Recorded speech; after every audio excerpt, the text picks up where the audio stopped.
Jay's journey for the Coach's Journey podcast. Jay, you've done a lot of things. You have a very accomplished life. You're engaged currently in having a big impact in a number of arenas that are all kind of related, but I think they're related because they're related for you, so that you're drawing all these people to you that are, interested in some of these different things.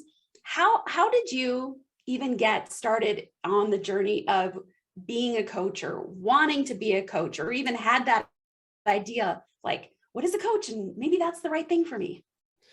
Yeah. So I've been in the Army for the last 27 years. And I guess just to kind of give some framework, I had a very traumatic upbringing, and then, joined the military to close a dark chapter of my life. And I went there, to get around positive role models and make a life for myself. But in that, the Army sent me a few places that added to that trauma list a little bit, and I got to a point in my life about 10 years ago where, like so many other veterans, I had suicide ideation. I got so deeply depressed. Although I was a high performer at work, I sacrificed my relationships. I sacrificed my hobby. When you're in the military, you can get in the habit of, it's all about the mission, and I was basically playing a character, and I got down this really dark path. I didn't really, in the military, they train you to kind of stuff away the stuff so you can, but eventually, like a tea kettle, if you don't address it, you're going to boil over. Well, I kind of hit that boiling point. And I have triplet daughters. They're 14 now. And if it weren't for them, I probably wouldn't be here. I didn't have a father growing up, and I'm like, there's no way. As I had, I had a plan. I was going to go back behind my house with my Springfield 1911 and shoot myself. And I had that thought over and over and over again. I'm like, okay, I'm not doing this. In the military, I've been around 9 suicides, 1 family member, 8 service members, and I can compartmentalize.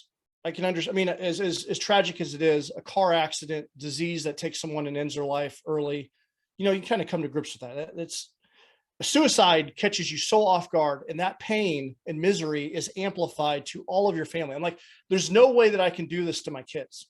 I can't live like this anymore. Yeah. So I started okay, enough is enough. I'm going to get myself in therapy.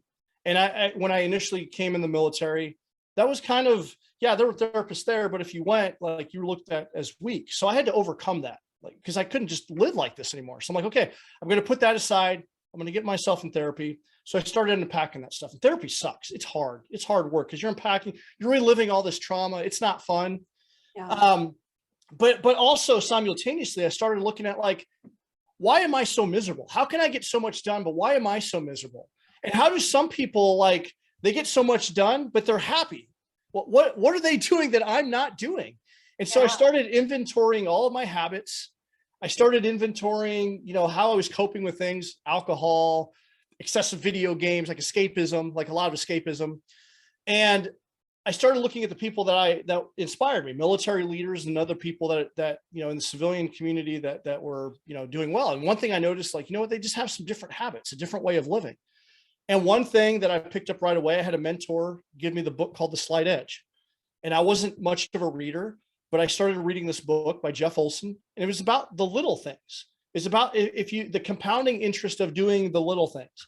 And in that book, it talked about, like reading 10 pages a day, it talked about exercising every day, it talked about the little habits, the things that are easy to do, but they're also easier not to do. Start doing those things with consistency.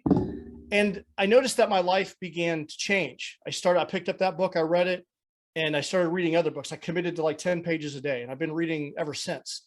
That's awesome. I've had a handful of books that have fundamentally changed my perspective on things. So I did the therapy work that led to me getting involved in mastermind groups, so starting to connect with other people in a positive mindset. And that ultimately led me to coaching, because it fundamentally changed my life. I'm still in therapy, and I still do the therapy work. But coaching, what I love about coaching is very optimistic. And I truly believe that if you're performing at a high level, then resiliency becomes like a byproduct. There's resiliency programs in the military, but I found them to be incredibly ineffective for me, because I felt that they were very defensive in nature. It was like, if you do these things, well, you can be resilient. Yeah. they were delivered by people that weren't, I mean, it was like you're tasked to do this. It wasn't like someone that was like all in, all about it. It just didn't work for me. And I'm But sure they had a manual, because yes, military has manual for yeah, every intervention they do. yeah. And it just didn't resonate with me. I found it to be a little bit too complicated.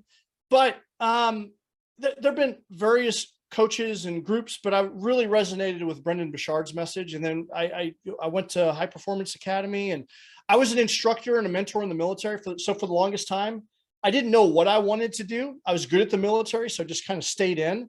But when I started to connect the dots on what made me feel really good and what I really loved, it was the coaching and mentoring and leadership development. And so when I went to High Performance HPX Live, and he offered a coaching program, I'm like, okay, here's one of the best mentors that made a profound impact. He's got this amazing, I'm going to go out on the ledge and try it. And it put me on this new trajectory. I absolutely love it. I love coaching and mentoring. And so I know that wasn't a short answer, but that's kind of it took me almost ending my life to make that radical shift.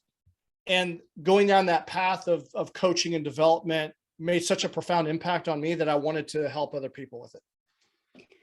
Jay, thanks so much for being vulnerable and kind of sharing how deep and dark you got at one point.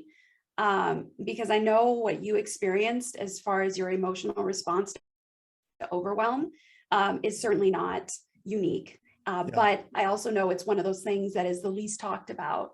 And so I appreciate your willingness to just throw it out there and be like, hey, this is where I was at. Because I guarantee you that some of the people listening to this podcast will be able to resonate with that intensity of negative and dark emotion.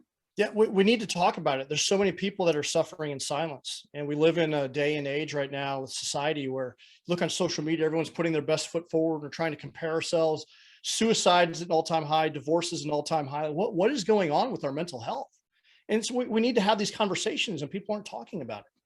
So I'm an open book. I mean, because I don't want anyone to ever feel like I felt or have those thoughts. And so that put me on this new trajectory and this mission of helping other people. I really love that, and I didn't go to. I'm the only one here that didn't go to military, but I can relate to a lot of the areas because when you're going through a struggle period, it all to you it feels that way. Like it doesn't matter how big the struggle is or how small to you it's incredibly big to your experience. And that's why actually there's this thing in Canada and US you hear a lot, is that first world problems.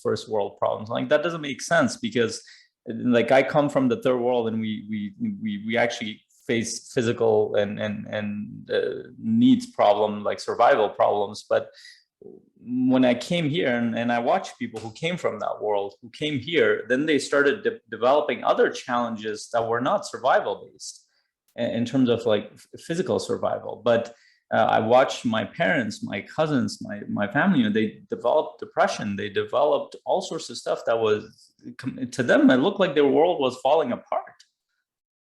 And it had nothing to do with physical survival. And then I started noticing the same patterns with my clients. Like I have clients who will jump off the plane, but they won't go in front of people and talk about what's important to them. And then they laugh at it too. And that's why it's so important to kind of the whole thing for me points to our internal world, because the external world is all like everybody has created this pretty picture. And in the words of Manly Palmer Hall, a philosopher, who said that like when you watch people kind of showcase their life, it's like painting over a house. Like it looks very pretty, painting the most beautiful painting that you've seen, the most beautiful design on the outside, but as soon as you open the door, everything is crumbling inside. The foundations are crumbling, you hear all sorts of stuff, and you're shocked by what you see. And that's the reality of most people's lives. And then I think coaches are in a very powerful position because many of them have gone through this struggle process. And most coaches you talk to, they have a story around their struggle that they've gone through and they've had to overcome.